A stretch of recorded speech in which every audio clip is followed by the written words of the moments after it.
60 दिन का महीना। बादशाह अकबर के दरबार में चापलूस दरबारियों की कमी नहीं थी। उनका एकमात्र उद्देश्य अकबर की चापलूसी कर तरक्की हासिल करना था। लेकिन बीरबल उनकी राह का सबसे बड़ा रोड़ा था, जिसके सामने उसकी दाल गल नहीं पाती थी। इसलिए वे सदा बीरबल को नीचा दिखाने की फिराक में रहते थे।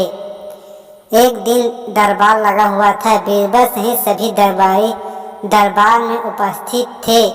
सहसा अकबर ने दरबारियों के सामने एक प्रस्ताव रख दिया। हम सोच रहे हैं कि महीना 30 दिन का की जगह 60 दिन का होना चाहिए। आप लोगों का इस बारे में क्या ख्याल है?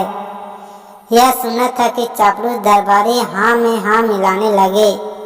यह उनके लिए चापलूसी का बेहतरीन अवसर था। कुछ दरबारियों ने कहा, जहाँपना आपका विचार अति उत्तम है। 30 दिन का महीना बहुत छोटा होता है, काम काज पूरे नहीं हो पाते, इसलिए महीना 60 दिन का ही होना चाहिए। कुछ कहने लगे, जहाँपना 60 दिन का महीना करने का फरमान फौरन जारी हो जाना चाहिए। इससे बड़े विचार तो हो ही नहीं सकता। बीरबल अब तक चुपचाप बैठा सारी बात सुन रहा था। उसने इस बारे में राय व्यक्त करने में कोई उत्सुकता नहीं दिखाई।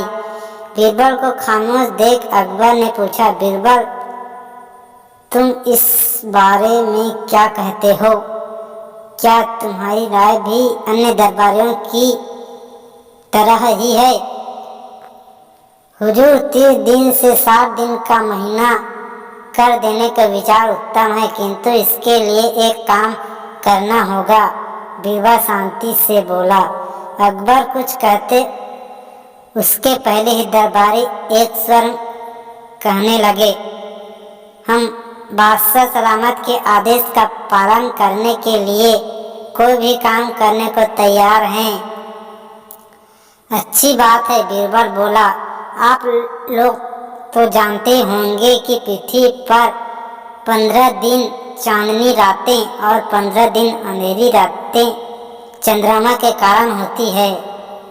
प्रकृति के इस नियम के कारण पृथ्वी पर महीना 30 दिन का होता है। अब जब आप लोग 60 दिन का महीना करने के लिए कुछ भी करने को तैयार हैं, तो ऐसा कीजिए कि चंद्रमा को कहकर 30 दिन की चांदनी रातें और 30 दिन की अंधेरी रातें करवा दीजिए। ये सुनना था कि चापलूस दरबारी बगले झांकने लगे। बीरबल अकबर से बोला, जहाँपना देखिए, सारे कर्मठ दरबारियों को सांप सूंघ गया है। अब ऐसा में क्या किया जाए? अकबर ने दरबारियों की परीक्षा लेने के लिए ही प्रस्ताव सामने रखा था। दरबारियों की चापलूसी देख के वे नाराज हो गए और उन्हें लताड़ते हुए बोले, चापलूसी कर बीरबल के बराबरी करने चले हो। जानते नहीं, बीरबल के बराबरी के लिए अक्ल चाहिए, चापलूसी का गुण नहीं।